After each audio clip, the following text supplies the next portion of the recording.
News voice, जो हर खबर से आपको कराए रूबरू। अपने चरणबद्ध आंदोलन के तहत पहले अधिकारियों से लेकर मंत्री व मुख्यमंत्री तक गुहार लगाई, ज्ञापन दिए, उसके बाद रक्तदान शिविर लगाकर सरकार को चेताया। लेकिन जब कहीं कोई सुनवाई नहीं हुई तो प्रदेश भर में अनिश्चितकालीन हड़ताल शुरू कर दी। सरकार है कि टस से मस होने का नाम नहीं ले रही है। जी हां, हम बात कर रहे हैं पिछले 18 दिनों से हड़ताल पर बैठे एनएचएम कर्मचारियों की, जिन्होंने अब 4 दिनों से 72 घंटों के लिए क्रमिक अनशन शुरू कर दी है, जिसके चलते बीती देर शाम एक अनशनकारी की तो हालत भी बिगड़ गई, मगर न तो स्वास्थ्य प्रशासन और न ही सरकार ने उसकी कोई सुध ली। इसी के चलते आज फिर एनएचएम कर्मचारियों ने रेवाड़ी के नागरिक अस्पताल में सरकार के खिलाफ जमकर नारेबाजी की और चेतावनी दी कि या तो सरकार चेत जाए, नहीं तो वे आखिरी दम तक लड़ाई लड़ेंगे और जान की बाजी खेलने से भी पीछे नहीं हटेंगे, लेकिन इस दरी को नहीं छोड़ेंगे। तस्वीरों में दिखाई दे रही ये वही महिला कर्मचारी हैं जो अपने घरेलू कामकाज छोड़ अपने मासूम को गोद में लिए लगातार दरी पर बैठी हैं। इनका कहना है कि अगर अब भी सरकार नहीं जागी तो पुरुष कर्मचारियों के साथ वे भी अनशन पर चली जाएंगी। इन कर्मचारियों का कहना है कि वे सरकार से सिर्फ अपनी जॉब सिक्योरिटी मांग रहे हैं, जिससे सरकार पर कोई वित्तीय बोझ भी पड़ने वाला नहीं है, लेकिन उच्च अधिकारियों द्वारा उनकी मांग को सरकार के सामने गलत ढंग से पेश कर गुमराह किया जा रहा है। वहीं स्वास्थ्य मंत्री भी अड़ियल रवैया अपनाए हुए हैं। हालांकि उन्हें भरोसा है कि सरकार जल्द ही उनकी मांग को पूरा करेगी, मगर कुछ भी हो, इन कर्मचारियों के हड़ताल पर चले जाने से स्वास्थ्य सेवाएं जरूर लड़खड़ा चली हैं और अस्पतालों में आने वाले मरीज खासे परेशान दिखाई दे रहे हैं। अब देखना होगा कि सरकार इस पर कब तक संज्ञान लेती है या फिर इन कर्मचारियों को अपना आंदोलन और तेज करने के लिए विवश होना पड़ेगा। रेवाड़ी से न्यूज वॉइस के लिए संजय कौशिक के साथ अजय सागर अत्री की रिपोर्ट। मांग न माने मुर्दाबाद, मुर्दाबाद, मुर्दाबाद, हमारी मांगे जिंदाबाद, जिंदाबाद, जिंदाबाद, स्वास्थ्य मंत्री मुर्दाबाद। कहूंगी सरकार को हमारी बात सुननी चाहिए। हम कितने दिन से यहाँ हड़ताल पे बैठे हैं, बहनें माताएं सब भाई हैं हमारे अनशन पे चल रहे हैं और जब तक सरकार नहीं मानेगी हम ये हड़ताल करेंगे। और मैं ये भी कहना चाहूंगी कि अब इन भाइयों के बाद तब तक अगर सरकार नहीं मानी तो हम बहनें भी यहाँ हड़ताल पे भूख हड़ताल में बैठेंगे 72 घंटे के लिए। अनशन पर हम 20 तारीख से लगातार अनशन पर बैठते आ रहे हैं, लेकिन अगर हमारी सरकार कोई मांगे नहीं मानती है तो हम ये अनशन लगातार चलाते रहेंगे और ये हमारा जो अनशन ये आमरण अनशन बदल जाएगा।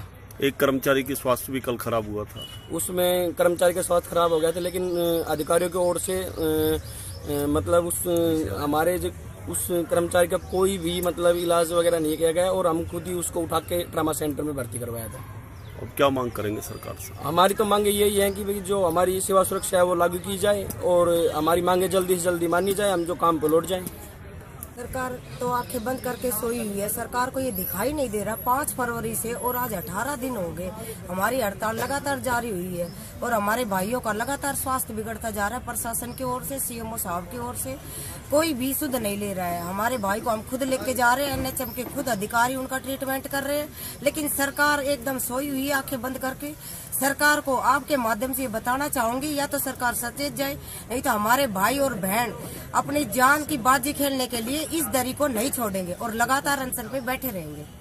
देखिए, हम लगातार 5 तारीख से हमारी हड़ताल जारी है और 4 दिन से लगातार हमारी भूख हड़ताल भी जारी है 72 घंटे की। हमारे 2 साथी यहाँ भूख हड़ताल पर बैठे थे और जिनका कल एक साथी का स्वास्थ्य भी खराब हो गया। सरकार के द्वारा, प्रशासन के द्वारा कोई भी उसकी देखरेख नहीं की गई, इसलिए हमने अपने स्तर पर ही उसको ट्रामा सेंटर में एडमिट करवाया। और ये आंदोलन हमारा सरकार के साथ आर और पार का आंदोलन है, इसमें हम अपने आखिरी दम तक लड़ाई लड़ेंगे। क्या मानते हैं अभी तक सरकार नहीं मान रही? 18 दिन हो गए हैं। देखिए, सरकार के पास ना हमारी मांगे गलत रूप से, अधिकारियों के द्वारा सरकार के पास हमारी मांगे गलत रूप से प्रस्तुत की गई है। हमें वो बार बार मुख्यमंत्री महोदय के आगे बार बार ये नियमितीकरण की बात को लेकर आते, जबकि हम अपनी लड़ाई जॉब सिक्योरिटी के लिए लड़ रहे हैं और हमारे मांगे मानने से सरकार पर कोई वित्तीय बोझ नहीं पड़ने वाला है, जो कि सेवा नियम हमारे पहले ही लागू कर दिए गए हैं। अब तो केवल हमारी सेवा सुरक्षा की मांग है। लगातार हड़ताल पर जाने से स्वास्थ्य सेवाएं भी लड़खड़ा रही हैं। मैं जनता से, हम पूरे हरियाणा एनएचएम कर्मचारी संघ भी बार बार क्षमा प्रार्थी है, जनता से क्षमा मांग चुका है, लेकिन क्या करें, हमें भी मजबूरीवश हमें इस आंदोलन में आने से पहले हमने वो ब्लड डोनेशन कैंप लगाया, हमने मुंडन करवाया, हमने सीएम को ज्ञापन दिया, स्वास्थ्य मंत्री को ज्ञापन दिया, हमने प्रायर इन्फॉर्मेशन सभी अधिकारी को प्रॉपर चैनल से मुख्यमंत्री के नाम भेजी है। लेकिन सरकार ने जब हमारी बातें नहीं मानी तो हमें मजबूरीवश इस आंदोलन में कूदना पड़ा। ये हमारी मजबूरी की वजह से हम इस आंदोलन में आना पड़ा है। वार्ताएं विफल हो चुकी हैं, क्या लगता है कि सरकार मानेगी नहीं मानेगी? देखिए, हमें तो पूरा निश्चित विश्वास है कि सरकार हमारी बात जरूर मानेगी और मुख्यमंत्री महोदय को इस मामले में पहल करनी चाहिए। स्वास्थ्य मंत्री जी अड़ियल रवैया अपनाए हुए हैं, तो मैं मुख्यमंत्री जी से मांग करता हूं वो इस मामले में हस्तक्षेप करके जल्द से जल्द कोई समाधान निकालने की कोशिश करें। कब तक चलेगी हड़ताल, क्या रणनीति आगे? देखिए, हम तो सरकार के साथ इस बार आर और पार की लड़ाई में है। आखिरी समय तक जब तक हमारे शरीर में शक्ति है, जब तक हम इस आंदोलन को चलाएंगे। मुख्यमंत्री को हमारी मजबूरी और हमारी मांगे माननी पड़ेगी। जय हो कांग्रेस।